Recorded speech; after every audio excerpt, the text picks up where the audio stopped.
Que o Senhor Jesus acrescente a nossa fé. Amém? Nós vamos ainda, mesmo assentados, lembrar para aqueles que desejam o episcopado, esta é uma palavra fiel. Se alguém deseja o episcopado, excelente obra deseja. Aqui no capítulo 4, verso 15 de 1 Timóteo, que é uma carta para obreiros, para a igreja de um modo geral, é para mulheres, para homens, para a igreja de uma forma geral, né? Mas ela contém nelas o recado direto do apóstolo, né? E ele diz: medita estas coisas. Então você vai ver que coisas são estas nas quais você deve meditar. Ocupa-te nelas, para que o teu aproveitamento seja manifesto a todos. Eu me lembro que isso aqui falava comigo muito especialmente. Mas tu, ser sóbrio em tudo, sofre as aflições, faze a obra de um evangelista, cumpre o teu ministério. Então, sem prejudicar, sem envolver a igreja, o ministério, o pastor, eu não podia dormir sem evangelizar pelo menos uma pessoa naquele dia, pessoalmente, particularmente. E também eu tinha um compromisso comigo mesmo, sozinho. Fazia questão de estar de paletó e gravata no ar livre, sozinho, com a hora marcada, igual é aqui. Sempre foi assim. Com a hora marcada. Eu não aceitava eu atrasar nem um minuto. Se eu atrasasse um minuto, eu puxava minha orelha.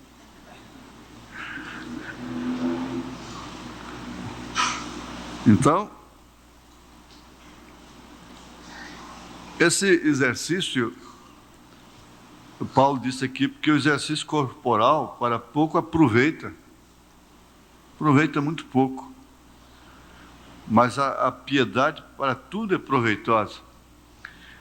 É o temor de Deus que causa aquela responsabilidade individual de você com Deus, nos horários, nas maneiras, no vestir, no se portar. Você tem um compromisso com você mesmo, você não se deixa influenciar por terceiros. É um compromisso que a pessoa tem consigo mesma, ninguém burla aquilo, modifica aquilo, a não ser para melhor. As influências devem ser para aprimorar, para aperfeiçoar, para melhorar. Então, ele diz: ocupa-te nelas. Isso falou sempre diretamente, como se você encontrasse com Paulo, tivesse um compromisso como o de Timóteo, onde quer que você estivesse. Não é um compromisso comigo, com a igreja, é um compromisso que você mesmo não pode explicar, porque você se ocupa com estas coisas. E Paulo disse que o aproveitamento seria manifesto a todos. E aí então ele diz: tem cuidado de ti mesmo. Cuida-te de ti mesmo. Você não é aquele pintainho que acaba de sair da casca, né, que tem que ser cuidado pelos outros. Nós, às vezes, enquadramos ali na carta de Paulo aos Coríntios, quando nós estamos em determinadas demandas, contendas, ressentimentos pessoais, que é bobageira, que é sentimentalismo, que é dificuldades. Então a gente devia abrir a carta 1 Coríntios, capítulo 3, porque eu fui ofendido. E ele disse: eu, irmãos, não vos pude falar como a espirituais, mas como a carnais, como a meninos em Cristo, que precisa ser adulado, contemplado. Aquela criança, aquele bebê, muito sensível, né? Que se qualquer coisa está magoada, já disse para o marido, bom, eu não vou mais na igreja, porque, afinal de contas, eu tenho vergonha, né? E assim por diante. E ele disse, com leite vos criei e não com manjar, porque ainda não podíeis, nem tampouco ainda agora podeis. Mas Paulo, uma igreja que você pastoreia há tanto tempo ainda está nessa condição, porque ainda sois carnais. Essa meninice é carnalidade. E assim, essas cartas, que eu disse, se você quer vencer algum problema na sua vida, alguma montanha, algum espírito, você começa a ler fora das outras leituras, começa a ler sistematicamente as cartas, começando o primeiro capítulo de Romanos, lendo e grifando e anotando, lendo para você, principalmente os pregadores. Os pregadores caem numa fase que eles meditam só para os outros. Caem numa fase que só vai ler e meditar para os outros. Corre esse risco. Mas ler a carta é como se ela tivesse chegado e você aberto o envelope, subscritada a você, para você. Eu duvido que você não vença aquele espírito. Não chega nem no final delas, você já venceu. Você diz, um espírito de prostituição me pegou. Um espírito de novela. Entre tantas coisas más que há na novela, diz a nata do chiqueiro, da porcaria, das fezes que tem ali, são as novelas. Um filme você assiste, terminou ele, pronto, ele não vai te alienar, não é?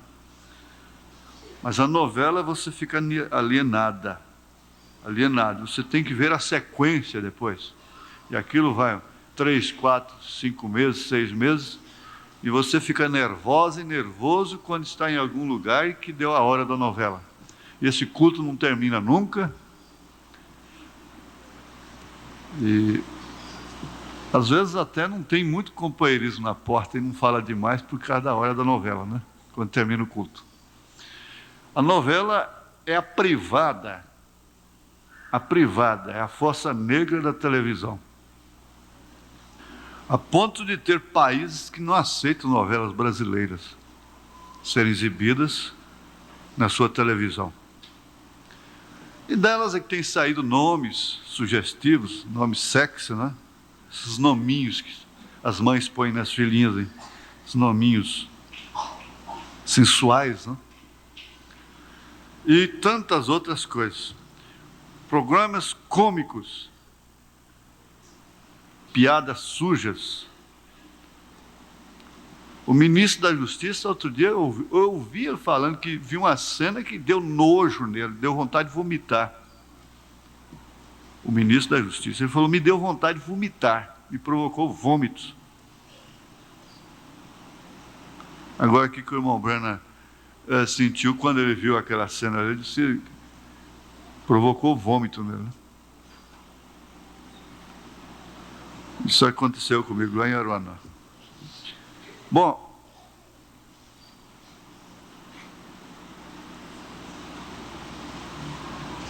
tem cuidado de ti mesmo. Então aquele espírito te apanha e você não dá mais conta de vencê-lo. Não adianta você lutar com, ai Deus, tem uma oração que irrita Deus. Ai Deus, ai meu Deus, ai meu... Você vê um crente, uma crente, uma moça, ai meu Deus, aquele histerismo, meu Deus, meu Deus, meu Deus. Que nem enjoa Deus, é cansaço. Você sabe muito bem o que você tem que fazer. O profeta diz, Moisés estava precisando de um pontapé. né, de mão na cabeça, não. Estava precisando era um pontapé. Ele pôr a mão na cabeça dele, alisar a cabeça dele, passar óleo na testa dele. Ele disse que ele estava precisando era de um pontapé, precisando de uma sacudida. E eu entendo, quando eu falo o maior problema que existe no púlpito é você falar eu. Essa palavrinha é o eu. É a mais perigosa que existe. Você falar eu. Mas quando é eu para você meter o chicote nele, tudo bem, né? A única maneira de você se libertar de um espírito é lendo as cartas. Se você não quer ler as cartas, é porque você não quer, você está gostando daquele espírito.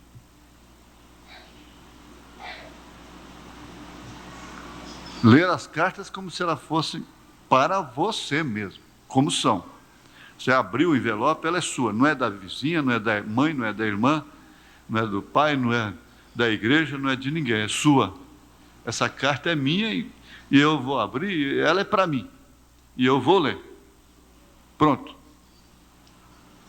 É sua. Ninguém mais tem direito sobre ela. Agora, isso é se você quer vencer o espírito, aquele espírito. Se você não quer, então não leia. Pronto.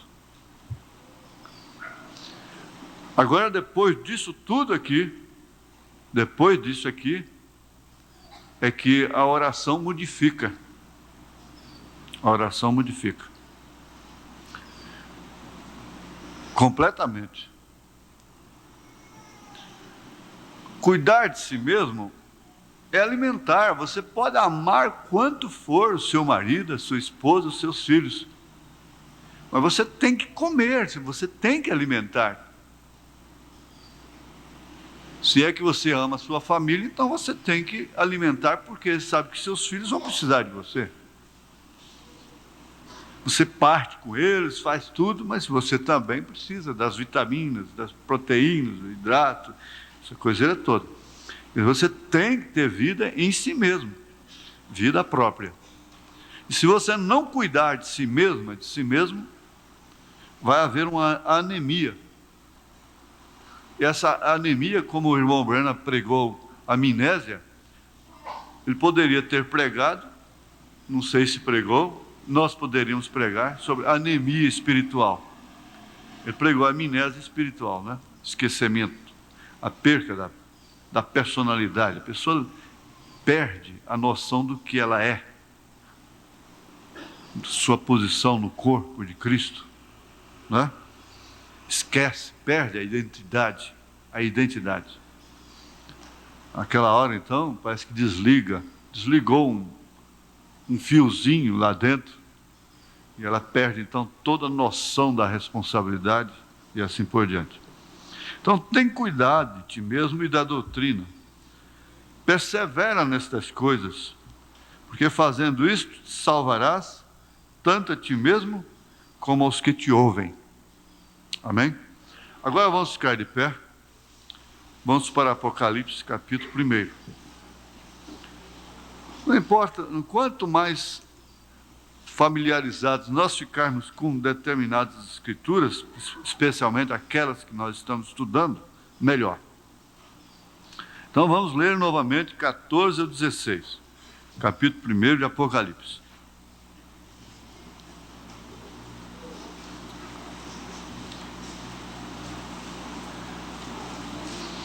E a sua cabeça e cabelos eram brancos como lã branca, como a neve, e os seus olhos como chama de fogo, e os seus pés semelhante a latão reluzente, como se tivessem sido refinados numa fornalha, e a sua voz como a voz de muitas águas. E ele tinha na sua destra 7 estrelas, e da sua boca saía uma aguda espada de 2 fios, e o seu rosto era como o sol, quando na sua força resplandece.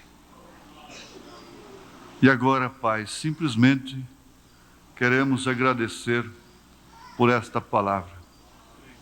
E nós sabemos, ó Deus, que sem ela nós não podemos vencer, porque o Senhor próprio só pôde vencer a Satanás através da palavra.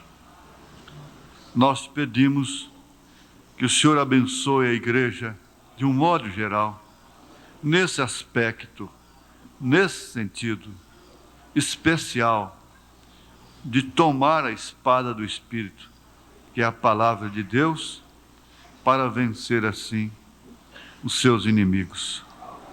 Nós te pedimos que a tua graça e o teu amor superabunde em nossos corações, porque o pecado tem abundado no meio, em nossa carne, no estado, na cidade, na nação, no mundo. E onde abundou o pecado, superabundou a graça. Te damos graças por isso. Pedimos perdão dos nossos pecados, em nome de Jesus Cristo. Amém. Assentai-vos.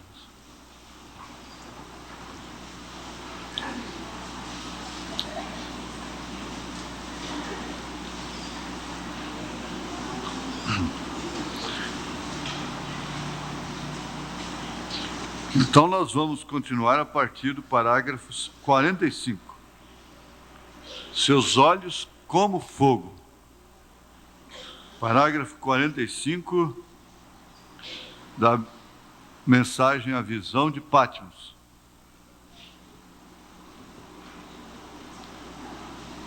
Pense nisto. Olha, quando ele diz pense nisto, então pare e pense.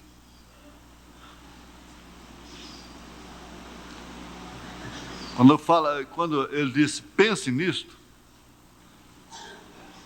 você deve pensar no que você vai pensar. O que ele quer que eu pense? Está chamando a atenção para o seu pensamento, chamando a atenção da sua mente. Olhe, então está chamando mais a atenção dos olhos. Olhe aqui. Ele sempre gostava de dizer, olha aqui, olhe para cá. Porque para onde você está olhando, normalmente você tem mais possibilidade de fixar, de gravar. Então, olha aqui, pense nisto. Pense. Aqueles olhos que uma vez foram nublados com lágrimas de tristeza e de piedade. Chorou sobre Jerusalém, deve ter soluçado, aquele soluço doído, não é porque foi ofendido, porque negaram-lhe um direito qualquer, porque pisaram no seu pé. Não foi por isso, não. E chorou porque ele sabia o que significava aquela rejeição do seu próprio povo. Veio para que eram seus e os seus o rejeitaram. E o seu choro não era aquele choro sentimental que nós temos, que nós choramos, porque estamos rompendo com uma coisa que às vezes significa a glória eterna para nós. Porque estamos perdendo uma coisa que seria o inferno para nós.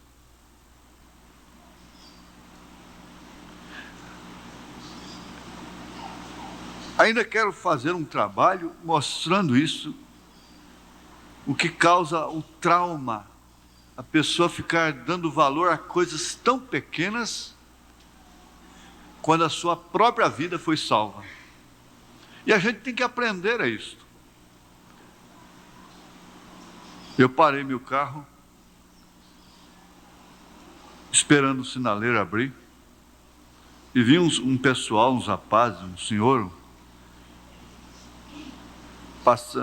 parados na faixa. Olha que eles deveriam passar, eles não passaram. Há muita gente que é assim. Eu fico olhando. A hora que o sinal fecha, em sentido contrário, é que eles avançam. E então a gente fica meio nervosinho por dentro, dá vontade até de buzinar. Mas acontece o seguinte, que eles me seguraram, eu tenho que segurar o carro, não vou passar por cima de uma pessoa. Se ela já começou a atravessar a faixa, inclusive, você tem que esperar o pedestre terminar de passar. Tem que buzinar, e gritar e arrancar o carro, não é? Afinal de contas, a máquina não é mais do que o ser humano. Onde ele vai, às vezes ele vai muito mais perto que você, vai gastar 1 hora e cansar muito mais. Você vai muito mais perto de carro e vai chegar em 2 minutos. Então é um desrespeito assim, não é? Natural ao pedestre. Porque está numa máquina, então não pode esperar nada.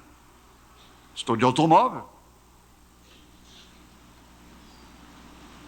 Mas acontece o seguinte, que eles também devem ser conscientizados, não é? Você deve ser conscientizado. Até outro dia vinha vindo aqui, ó, na Senador Jaime, aí eu falei comigo mesmo, eu vou ter problemas ali, depois do sinaleiro, é que eu virar para a igreja. Já vim prevenido. Mas com todo o cuidado que eu tive, não houve acidente, mas houve incidente. Porque eu com a seta ligada ainda ponho o braço para fora, coisa que não se deve fazer. Mas eu vendo que o camarada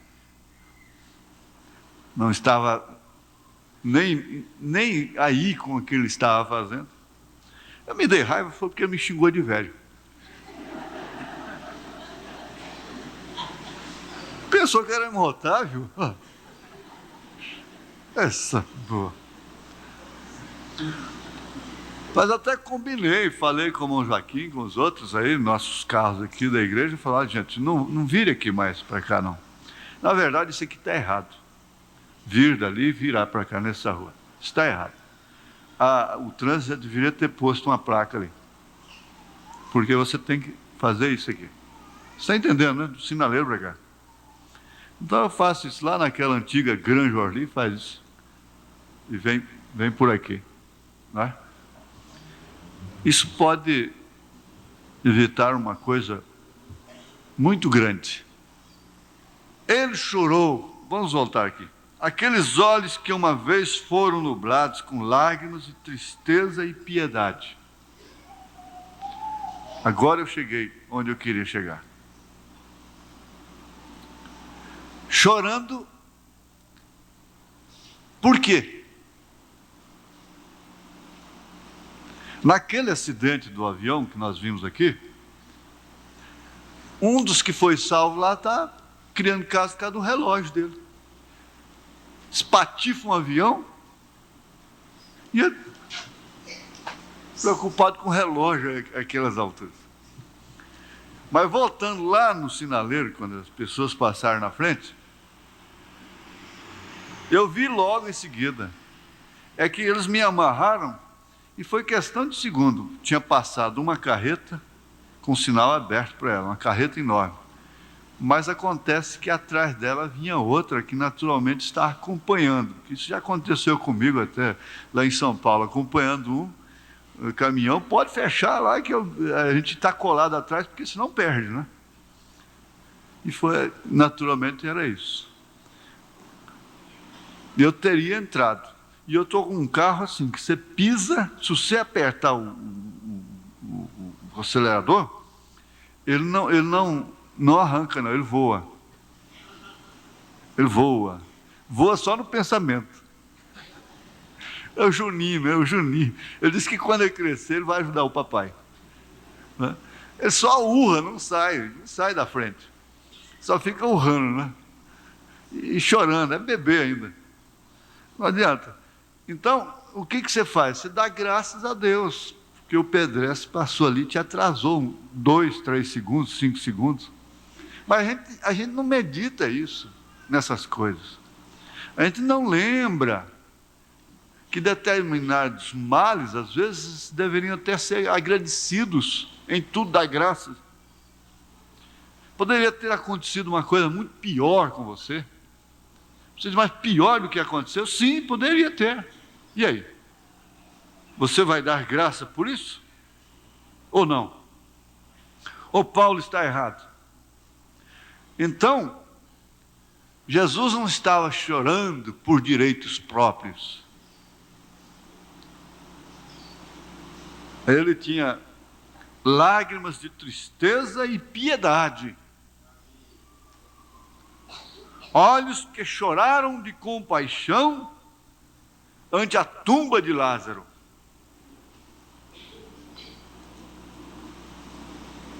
Eu me lembro que quando faziam aquelas maratonas, aquelas perguntas, as crianças, qual é o menor versículo da Bíblia? Quem que sabe aqui? Qual é o menor versículo lá do Novo Testamento? Menor versículo. São 2 palavras só. Ok? Jesus chorou. Como é que é seu nome? Hã? Marcival. Oh, Marcival sabia. Vocês agora estão ficando sabendo também, não é? Jesus chorou. É um versículo. Jesus chorou. Aonde ele chorou, Marcival? Qual foi a ocasião que ele chorou? Hã? Por Lázaro. Aonde foi que ele estava? Estava no restaurante? Hã? Onde? Hã? Na tumba. Lá no túmulo, né? Isso. O rapazinho ali está guardando tudo, está vendo? Você já brincaram de fazer Santa Ceia? Ó, pastorzinho. Tem até uma diaquinha lá também, né? Cozinhadinho, vocês já fizeram? Tem que pôr avental quando for fazer cozinhadinho. Está faltando os meninos brincar com boneca e as meninas brincar com cavalinho de pau, né? Tá bem. Mas ele chorou de compaixão ante a tumba de Lázaro. Aqueles olhos que não viram a maldade dos assassinos que lhe penduravam numa cruz. O que ele disse lá? Pai, perdoa-os, porque eles não sabem o que fazem.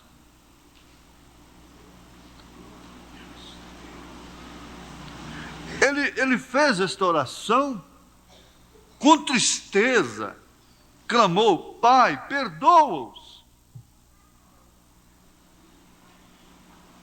Mas agora vem a questão do agora, aquele agora, né? Agora, quando ele vier na sua sétupla glória, né? Agora, quando aquilo acontecer, agora, aqueles olhos do juiz não serão, são como chama de fogo e julgarão aqueles que lhe rejeitaram. Aquela experiência conhecida, aquele rapaz que fazia maldades, cometia erros, roubava, fazia coisas, e chegava lá, ele encontrava um advogado, né? Aquele advogado, não sei se era seu próprio pai, o libertava.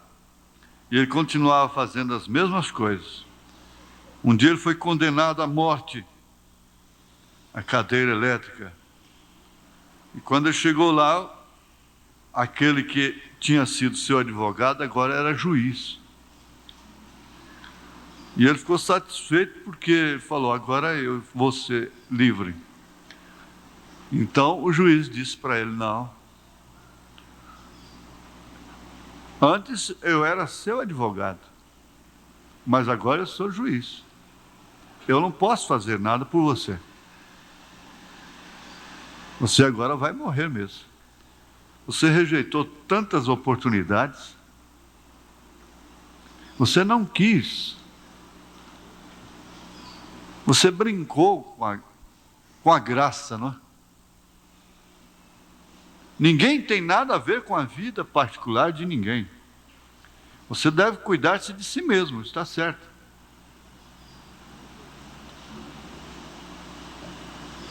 Agora você brincou com a graça. E agora eu não posso fazer nada por você, porque o meu ofício aqui é outro. Você saía a hora que você bem entendia, você entrava a hora que você bem entendia. Mas vai chegar a hora de você não fazer isso mais. E oxalá que ainda haja esperança, arrependimento.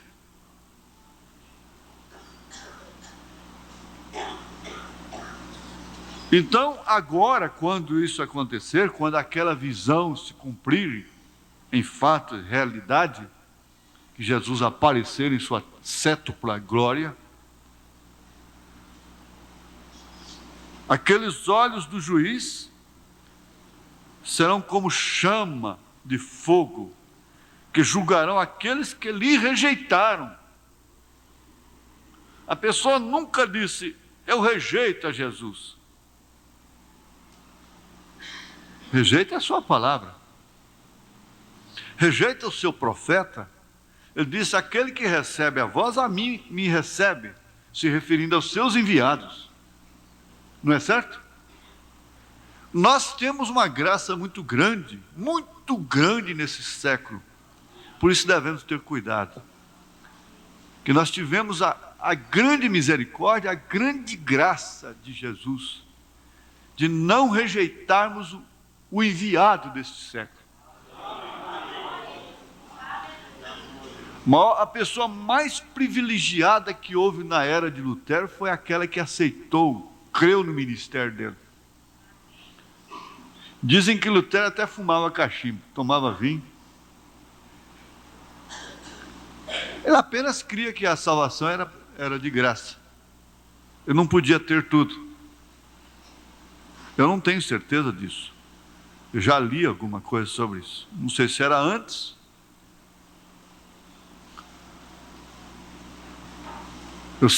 O que eu sei real mesmo é que quando ele estava com muita pressa, tinha que sair correndo, ele orava 15 minutos antes de sair. Isso é porque ele estava com pressa demais. Então eu orava só 15 minutos. A oraçãozinha dele de boa noite, bom dia Jesus, até logo Jesus, era 15 minutos. Agora põe sua mãe e seu pai orando 15 minutos num culto doméstico. Porque, vem cá meu filho, é outra coisa também. O lar que não tem o culto doméstico, ele está potencialmente caído. Aquele casamento está potencialmente desfeito. Mais cedo ou mais tarde, você vai ver. E agora você põe seu pai lá com aquela oração comprida, aquela palestra comprida, e eu começava a cochilar. O dia que a minha mãe ia dar a palestra, meu Jesus, podia não ser a mamãe, não. Por quê? Que oração comprida. O irmão Brana disse que encurta a sua oração, que coisa. Esses parágrafos, eles são obedecidos à risca. Ele falou para o pregador, na hora de pregar no púlpito lá, né? Falou para o irmão não vir aqui, no pedido de oração, orar pelo presidente da República, pelo prefeito da cidade. Ele falou isso. Para você não vir no pedido de oração, ficar fazendo aquela oração de misericórdia por você mesmo, que você deve fazer lá no quarto. Os pedidos de oração, você tem que orar pelo pedido de oração. Foi isso que você veio fazer. Então ele ensina isso. Mas pensa um pouquinho, um culto doméstico, com uma palestra de 15 minutos, Com 15 minutos de oração, já vão 30 minutos. É custoso, não é? É impraticável, não vai dar, não. Bom, até que um cultinho assim, um mini culto assim, de 5 minutos, até que passa, não é? Pai nosso que está no céu, santificado seja o teu nome, venha a nós o teu reino, seja feita a tua vontade, assim na terra como no céu. Pai nosso que... Isso aí. Nós não devemos rezar o Pai Nosso, mas todas as crianças, todo culto doméstico deve ter o Pai Nosso. As crianças devem aprender salmos de cor, recitar como recito aqui, recitar em casa. Tudo bem, essa é a era da pressa. Ouvimos aqui sexta-feira, né? Aquela vida ou morte aqui de sexta-feira à noite. Eu creio que o irmão Rinaldo ficou muito gratificado, não é, irmão Rinaldo? Ficou assim. Porque a mensagem de sexta-feira foi vida ou morte, não é? Agora, não há tempo. O tempo tem sido o maior ladrão. O maior ladrão. Aí depois corre. É igual eu falo com certos amigos meus. Não, irmão, anda num carrinho preto, quente, ruim para a coluna aí, porque você precisa juntar para os seus genros. Não compra carro bom não, irmão. Eu dizia para a mãe da irmã Anitta, minha tia, não faz isso não, compra uma veraneio com ar-condicionado, põe um motorista de terno e gravata, abrir a porta para a senhora entrar e tal. Enfrentando ônibus daqui para Trindade, para lá e para cá, já velhinha. Disse, meu filho, o dinheiro está difícil. Aí os netos estão aí, né, tudo gozando, né, usufruindo. Eu tenho uma outra avó, né, que não compra um carro zero nem que ele caia do céu para ela, viu?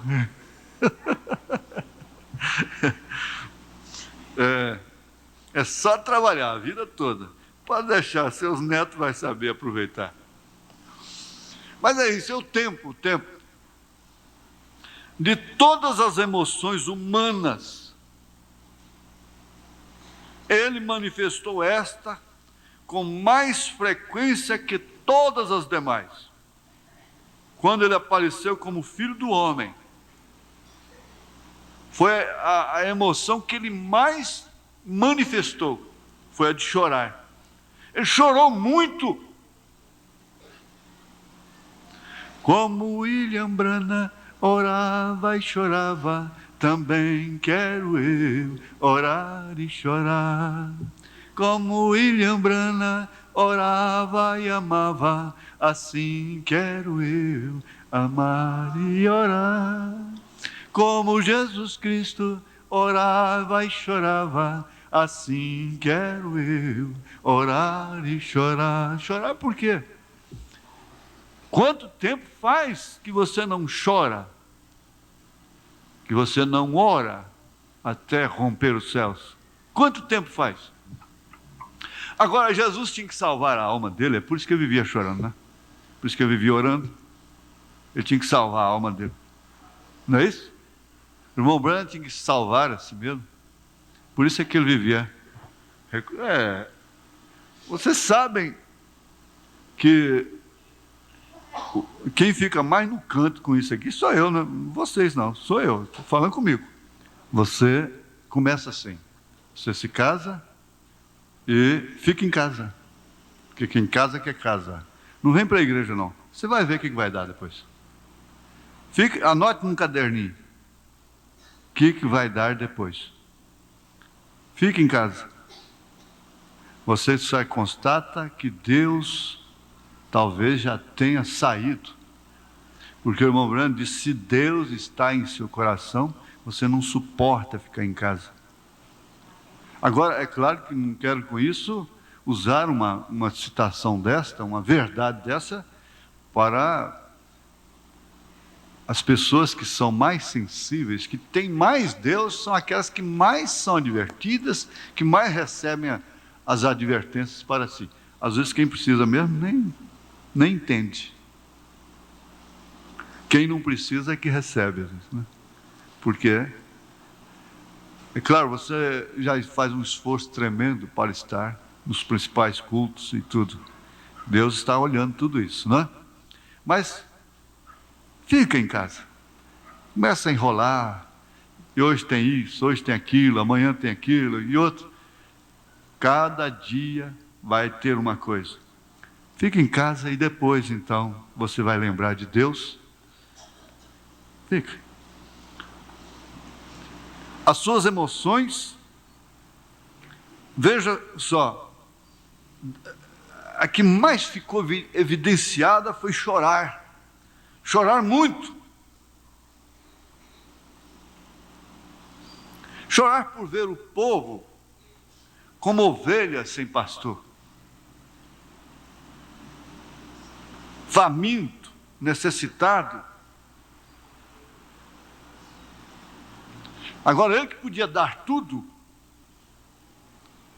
ele não deu, irmãos. Nós não vimos na Bíblia nenhum caso de Jesus enriquecendo uma pessoa.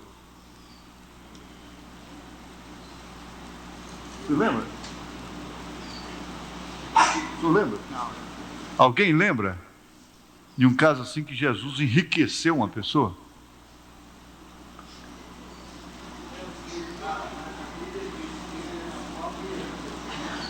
Como é que é, irmão, isso? Como pobre enriquecendo a muitos. Paulo dizendo, né? Como pobre enriquecendo a muitos. Mas isso na fé, né? Isso. É verdade. Mas você vê que quando o irmão Branham falou lá na casa da irmã Muser, ela era pobre, ela era viúva, o seu marido tinha morrido, e ela às vezes lavrava a terra, pegava na enxada, tinha calos nas mãos, para sustentar a sua vida. E o irmão Branham disse, pede $1 milhão, isso virá aqui na sua mesa.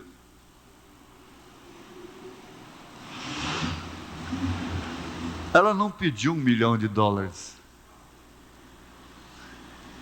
Ela não pediu. Você sabe o que ela pediu? Ela pediu a salvação dos seus filhos, suas almas. Nós não vemos nenhum caso desse assim. Ele disse, no mundo tereis aflições, mas tende bom ânimo. Estreita é a porta, espinhoso é o caminho que conduz à vida. Poucos são os que entram por essa porta. Agora, eu não estou advertindo, eu não estou condenando a ninguém, pelo contrário, eu estou elogiando, eu estou te animando, porque você escolheu a porta estreita. Ele chorou muito, porém de trás daquele pranto e tristeza estava Deus. É isso que tem que ser concebido de uma maneira revelada. Aqueles mesmos olhos viram visões, olharam até o profundo dos corações dos homens, leram seus pensamentos e conheceram seus diversos caminhos.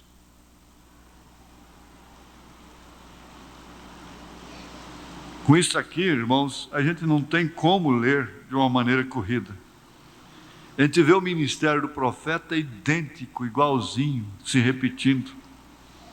Aqueles mesmos olhos viram visões, olharam até o profundo dos corações dos homens, leram seus pensamentos e conheceram seus diversos caminhos. Agora eu pergunto, hoje ele não conhece? Hoje ele não está vendo? Vamos ver. Brilhando ardentemente através dos olhos mortais estava Deus.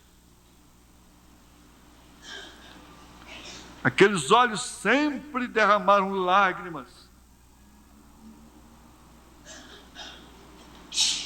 Quem clamava àqueles que não lhe conheciam pelo que ele era?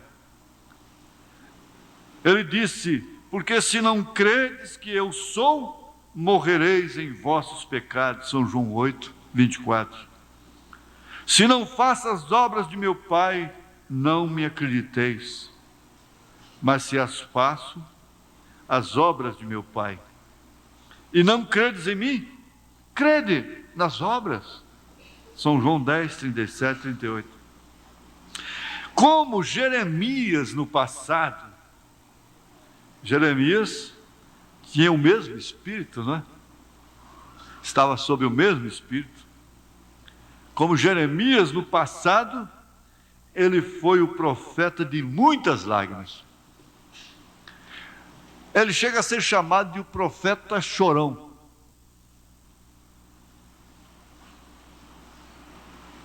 Mas esse é o problema do diácono, a questão de deixar as crianças muito juntas, 10, não é? Sem a mãe perto.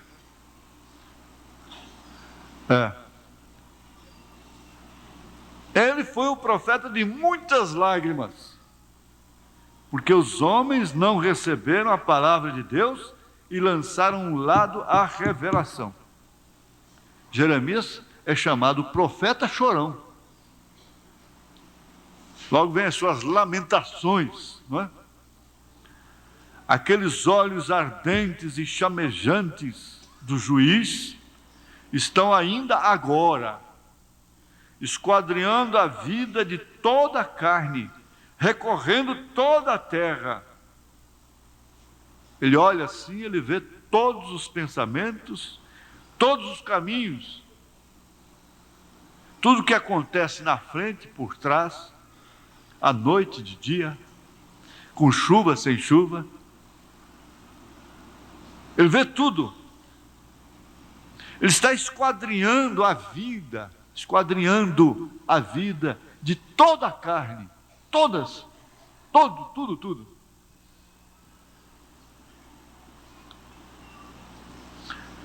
Recorrendo toda a terra, tudo está nu e patente ante os seus olhos. Não há nada que ele não conheça. Não há nada que ele não conheça. Não. Ele não julga de uma maneira enganosa. Ele não presume. Ele não diz, eu acho que ela... Você sabe que naquele tempo, uma dama, naquele tempo, quer dizer, mais de 15 anos atrás, você nunca viu uma mulher com cabelo molhado do lado de fora, né, na rua. Se tinha visita, ela nem saía na sala. Aquele cabelo molhado, toda sensual.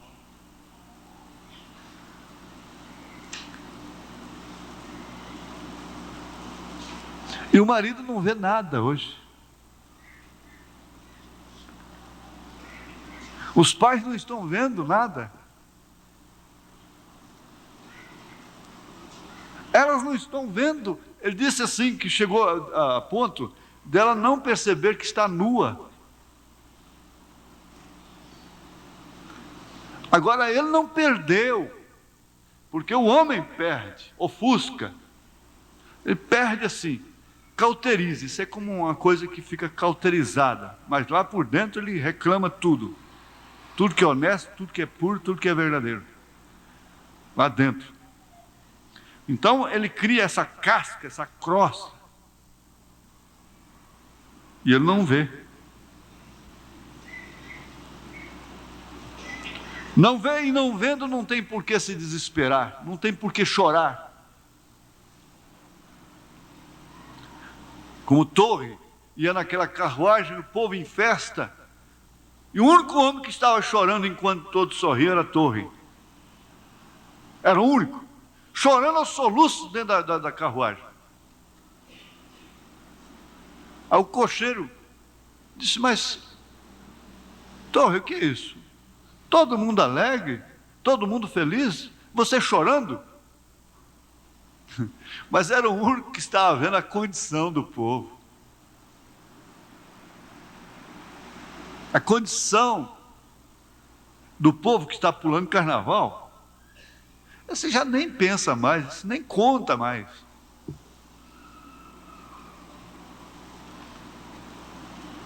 Mas ele não. Não há nada que ele não conheça.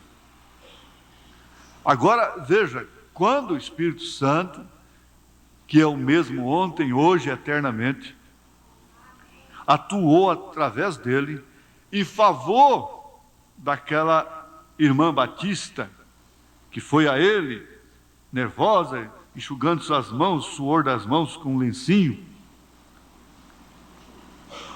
Ele mostrou isso, que ele conhecia a vida dela 20 anos atrás, e que aquilo estava lá.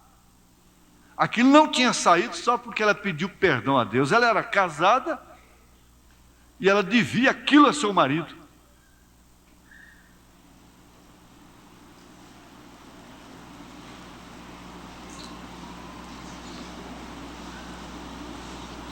E ele disse para Ezequiel, ele disse, olha, Ezequiel, por que você vem falar isso comigo?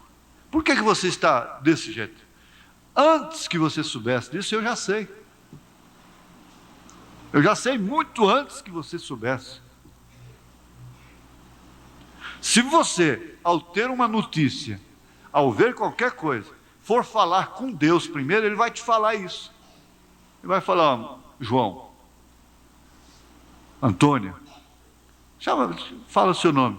Escuta, meu filho, minha filha, antes de você saber disso, eu já sabia, desde antes da fundação do mundo. Você está achando que isso é novidade para mim?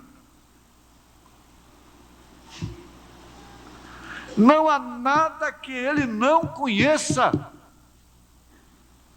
Ele conhece os desejos do coração e o que cada um se propõe fazer. Ele chegou a dizer, irmã, você vai ser julgada pelo desejo que há no seu coração.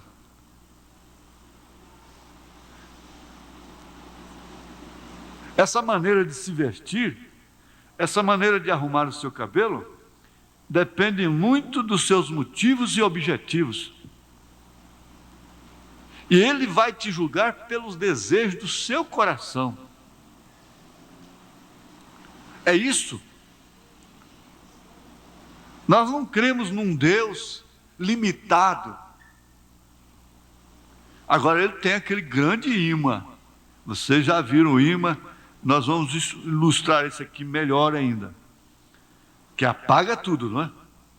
Não há nada que ele não conheça. Ele conhece os desejos do coração e o que cada um se propõe fazer. O profeta disse para a igreja dele: controle de natalidade, cada caso particular. Vocês vêm a mim porque eu sei se vocês estão mentindo ou não. Eu conheço o desejo dos seus corações. O que vocês estão realmente querendo?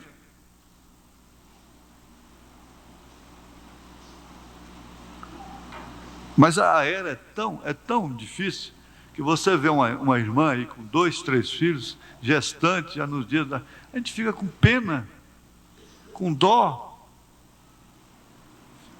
com aquela caridade, ao invés de ficar honrado assim, regozijante até por ver mulheres como essa, a gente fica com pena. Vê uma mulher num tanque lavando roupa. É tão difícil, não é? Tão custoso, por isso que até briga com os dirigentes. Eles não vão ficar pondo o povo com as mãos levantadas à toa, não. Assim, por hábito, vão levantar as mãos. Às vezes tem irmã que lavou roupa a semana toda, e 1 minuto com os braços levantados significa que você é um soldado, você é um atleta, você pode ficar aí 2 horas com os braços levantados, não dói, mas ela para levantar já dói. Só de levantar já dói. Vamos deixar isso mais à vontade, não é? Porque são justamente elas que mais obedecem. Não abre os olhos, mandou fechar os olhos, fecha. Os olhos não cansam, não. Até fechar os olhos descansa, não é até bom. Tem hora que você precisa fechar os olhos. Fecha, mesmo sem dormir. Descansa assim, ó. Pode ver. Fecha os olhos assim, bem descansado para você ver. Aí descansa um pouco assim a testa, a mente, não é? É.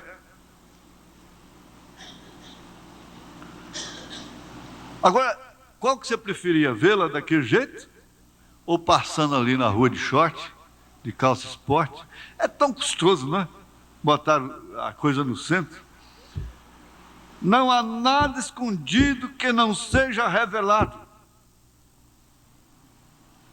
É o parágrafo 49 da mensagem Visão de Patmos.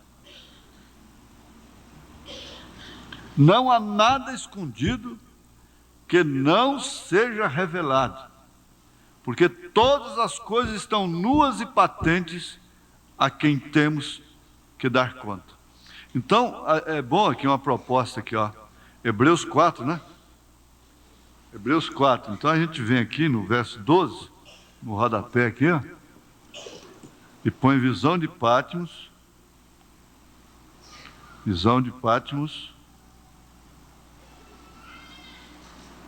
Traço 49.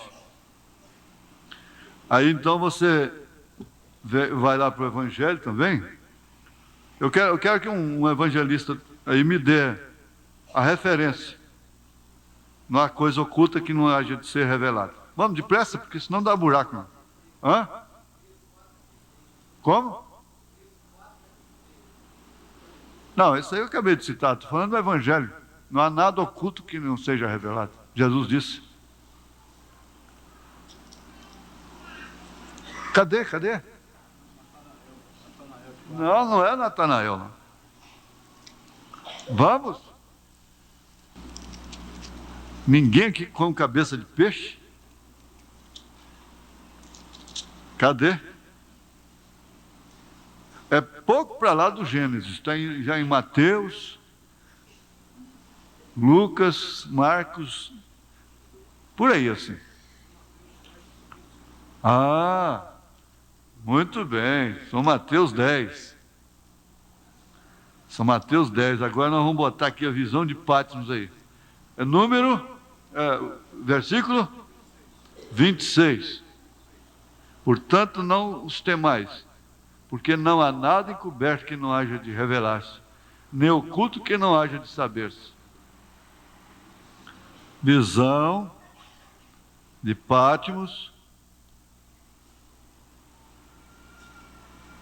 49, não é? Hebreus 4, Mateus 10, 26. Hebreus 4, 12, 13.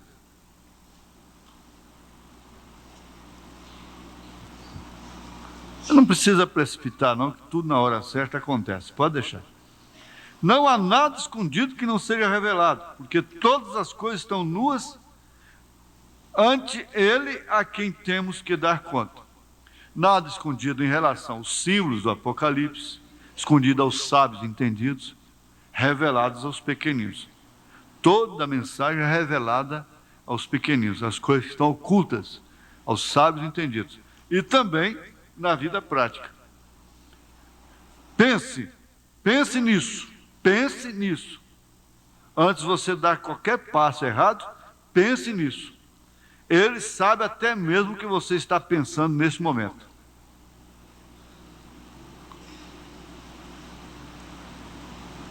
Antes de você fazer qualquer coisa, pense nisso. Ele sabe até mesmo o que você está pensando nesse momento. Agora, é escola, não é? É escola. Nós estamos estudando. O imã, o grande imã está aí. Eu precisava até desse gravador, essa fita aqui, quase toda a escola dominical agora. Porque senão, à tarde a gente pode ver isso aí. O irmão Walter vai pregar a mensagem da ceia, mas a gente pode passar o imã antes dele tomar a palavra. Ele sabe até mesmo o que você está pensando nesse momento.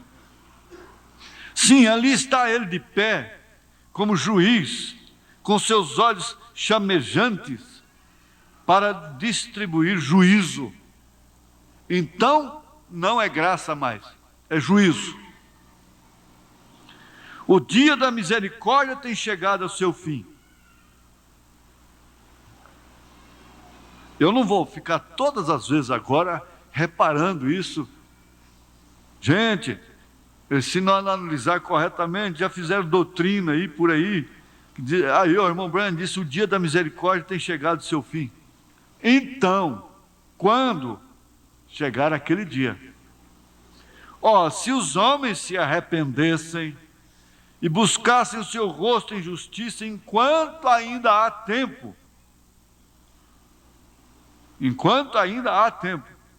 se pudessem se recostar em seu seio antes que o mundo se desfaça em fogo. Então você pega aquele apelo dramático da mensagem de Laodiceia, parágrafo 6 ou 7, por aí. 7, né? É 7 ou 6? É, por aí. E relaciona com isso aqui. Se pudessem se recostar em seu seio antes que o mundo se desfaça em fogo. É o apelo dramático. Se os homens se arrependessem e buscassem seu rosto em justiça, enquanto ainda há tempo,